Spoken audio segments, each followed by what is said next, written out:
Well, you take a peek at the Alchemist, and he's got his relic. 8.5 minutes in. Is this going to be a 10-minute Radiance?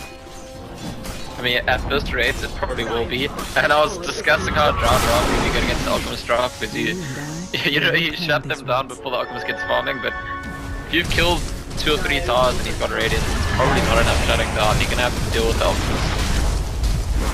With a massive fire there. Try and kill off Tengu, but swapped into the middle of 4 of them now with a stun back on the kill. He's going to get right to down, but Archman out as well. And Dr. Regine has held them all in place, but the Supernova is in the back end of the team fight. Just right click down and jab. And the Viper gets a double kill, looking for more. They advance down now into the rest of Singh's Trust, but Trust have lost 2 big heroes here, and they've just got to bail and retreat.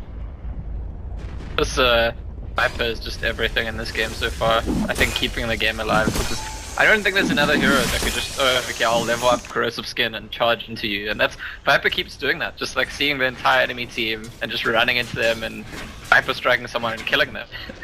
No regard for, oh, they might actually go on me, because I'm Viper, of course they're not going to go on me.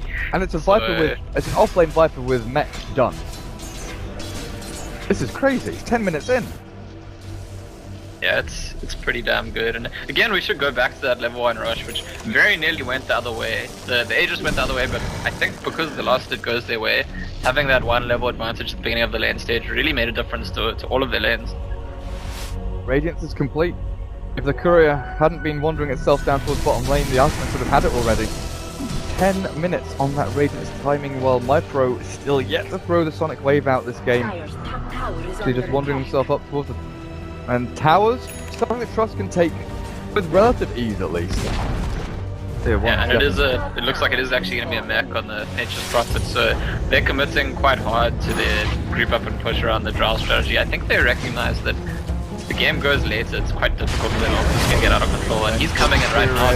Rock was held into the ice path, and now Magnifier down the front heel for the stun ray. So Trust are just going to lose hero after hero.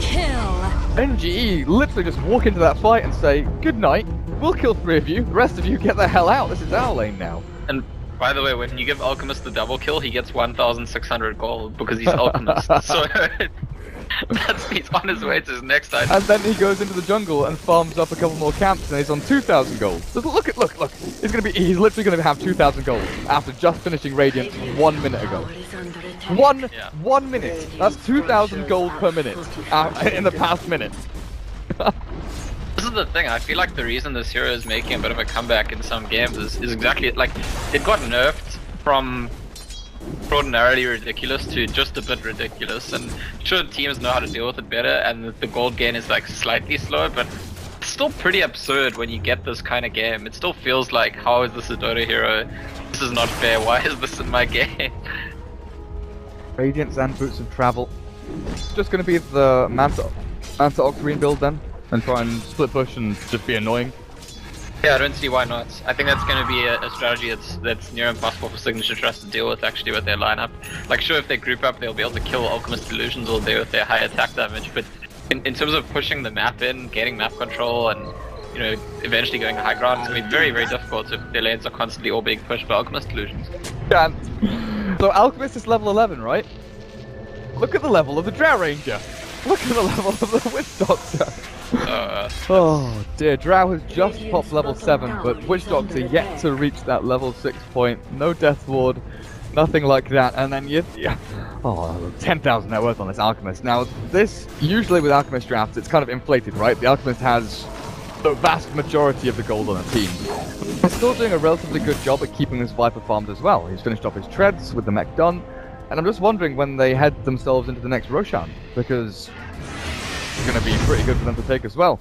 Well, looking at the map, they haven't taken a single tier 1 just now. I think that's something they consider instead of Roche.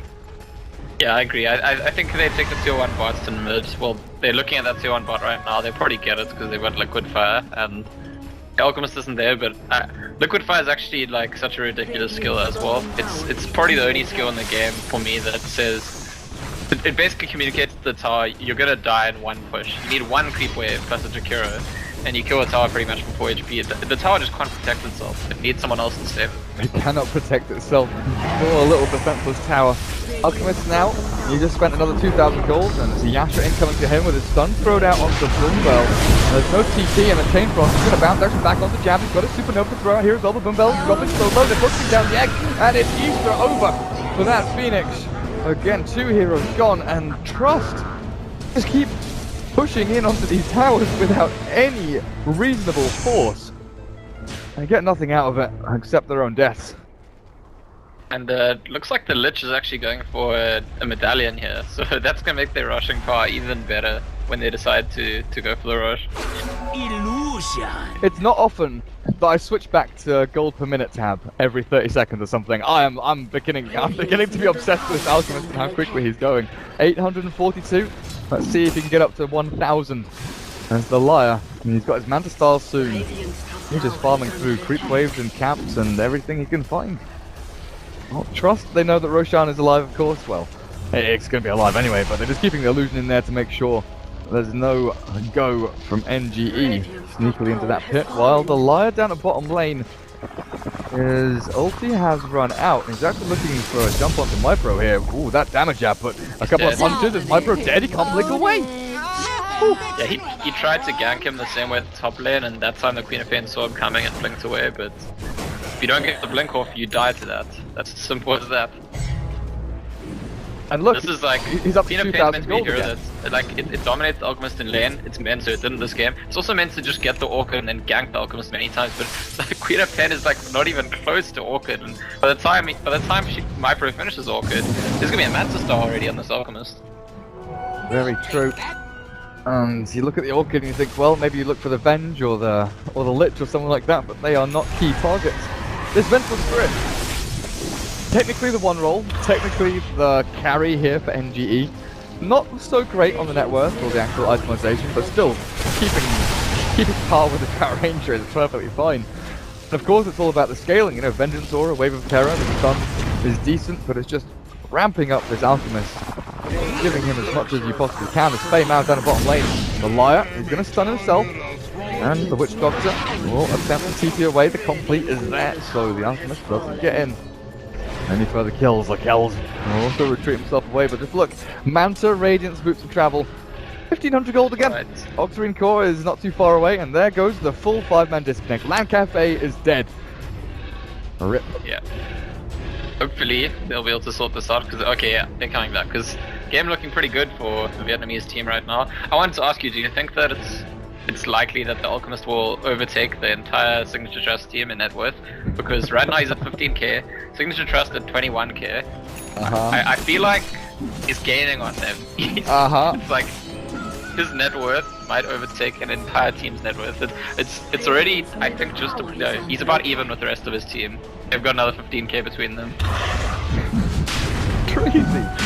Absolutely crazy. Well, they'll head themselves into the Roche pit. Doctor pushing Jakiro, he's got a 4 staff ready, and smoke over in the staff. Oh, how are the dominated for Tengu? I guess you just give it to the Alchemist, right? There's no reason not to. Alchemist, Yeah. you've got to hit. You've got to hit the Roche down. Yeah? You've got to click it. The Aegis as well. So the Liar gets himself Aegis the Immortal. And Signature Trust. What is the plan from here? You're saying that they don't have the draft or the heroes to necessarily deal with this Alchemist Manta build. So what do you do to try and deal with maybe the rest of NGE? I think Sunray could do a lot of work in a fight if Phoenix gets like a fully channeled Sunray on everyone somehow. That could be the plan. Okay, you're scraping the bottom of the barrel. I'm going to take the question back and we're just gonna we're just going to see how things go. I can tell from your voice. You're not even... I'm like, Sunray is kind of the most sort of like quote unquote OP thing on their team, so maybe that'll like magically do something. Oh dear. Boombell, he's got himself a cloak. Interesting choice. There's not a massive amount of magic damage coming from NGE. Shakira liches a little bit, but it's mainly physical coming from the other three. What's Boombell's plan there? Is it to go Glimmer Cape? Oh, it's probably Glimmer Cape to try and save someone from like Viper Strike.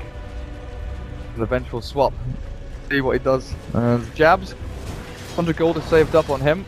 He's not going for the Ether Lens build, which we've seen a lot of from kind of Jirax and a couple of other European players. But it's the hard push in from NGE again onto his middle lane. Alchemist does have to try and keep the equilibrium on these side lanes a little bit further away from his tier 2s.